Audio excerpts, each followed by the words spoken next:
Hello, friends. I am Chevee. Welcome to my shed. How are you today? How's life in your world? How's things where you are? I hope it's fantastic. Everything here is great. We got a message from our friend Dunga, which I'm going to play, and then we will attempt to understand his English.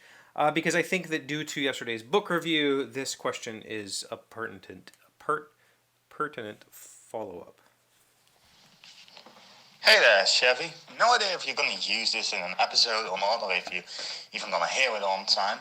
But I've got a question. You're reading quite a lot, and I've tried multiple books. I can't get into it. Do you have any tips for that? Especially when looking at the cover of a book, or the synopsis on the back. How do you know or have a feeling that this book is going to be enjoyable to you? How do you make a good start on finding books that you like without going through 30 books that you don't like? Long question. Thanks for listening. See you in the next episode. Bye-bye. Thank you, Dunga. If you didn't understand his question, his English, that's fine. I'll summarize. He basically said, how do you find books that you like? Because he mentioned that I've been reading a lot. I have. And how do I find books that I'll like? Well, so I will give you the short answer up front, and that is, in today's day and age, I tend to find people who talk about books whose views I align with or appreciate, and then I use them for recommendations. It's generally that simple. I generally just search for, reviewers in subjects, topics that I enjoy. For instance, there's a gentleman here on YouTube who's named Ollie. He has a channel called Criminolly, and he talks about pulp and crime mystery and horror books. And I tend to enjoy those things. So I watch his channel and I listen to his recommendations, and I find that we align pretty closely. So if he says something's good, I'll probably like it. That being said, though, I'm currently reading a book that he just recently reviewed, and I'm not enjoying it. But I think it's more my mindset than this book. I'm just not ready for this book right now. But I'll read it anyway. So the reason I say that this is hard for me is because I'm currently in a I'm in a discovery reading phase, meaning that I'm not really reading for enjoyment. I am enjoying the books I read, but that's not the reason I'm reading right now. That's not the reason I've been piling just so many books into my catalog. I'm currently reading for study. I'm studying books, I'm studying the structure, I'm studying the dialogue, the characters, the beats, the parts that make up those stories, because that's just, I'm feeding tons and tons and tons of stories so that when I finish this book and I go to rewrite this book that I'm working on, I'll have a better understanding of how it's supposed to work. And so I've read a lot of books recently that I wouldn't normally have read. And I've started some series that I will not continue.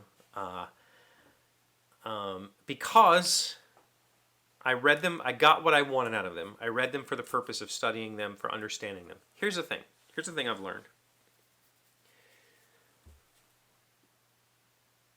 There are books that are literarily good, and there are books that sell millions of copies, and often those are two very different things. Sometimes they're not. There are books that are literary classics that sell millions.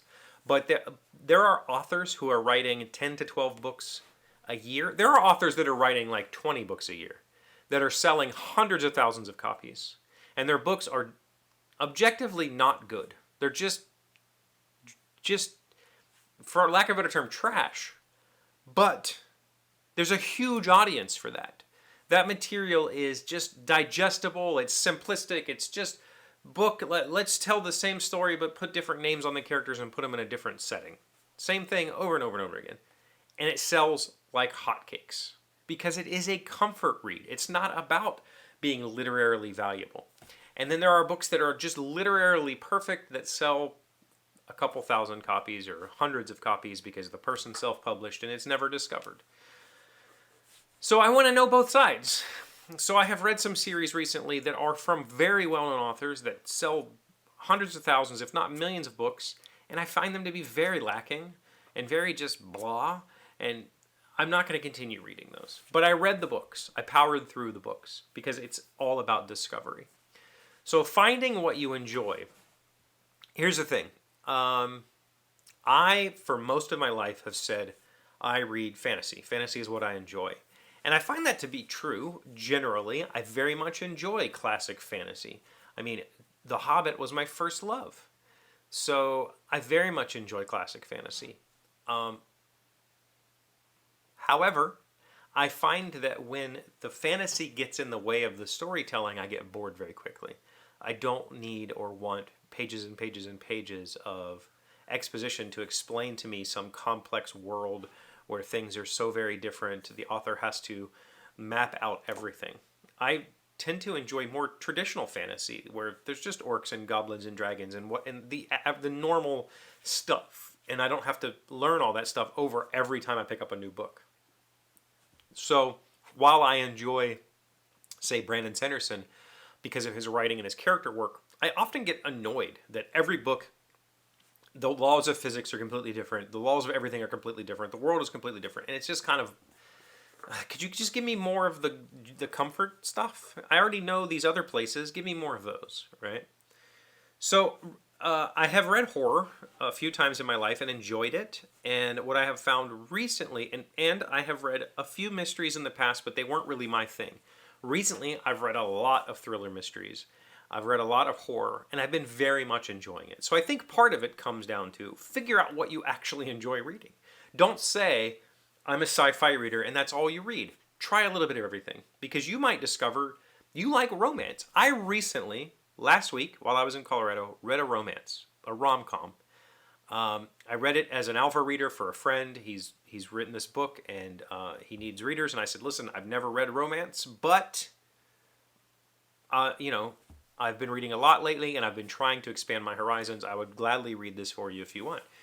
And so I read this rom-com, and it's fictional. There was no fantasy elements to it whatsoever. It's purely person meets person, falls in love in the cutest way possible, and everything works out in the end, right? And I very much enjoyed that book. I thought it was fantastic. I thought he did a great job writing it. I enjoyed the characters and the plot and the setting and everything, all about it. It was great.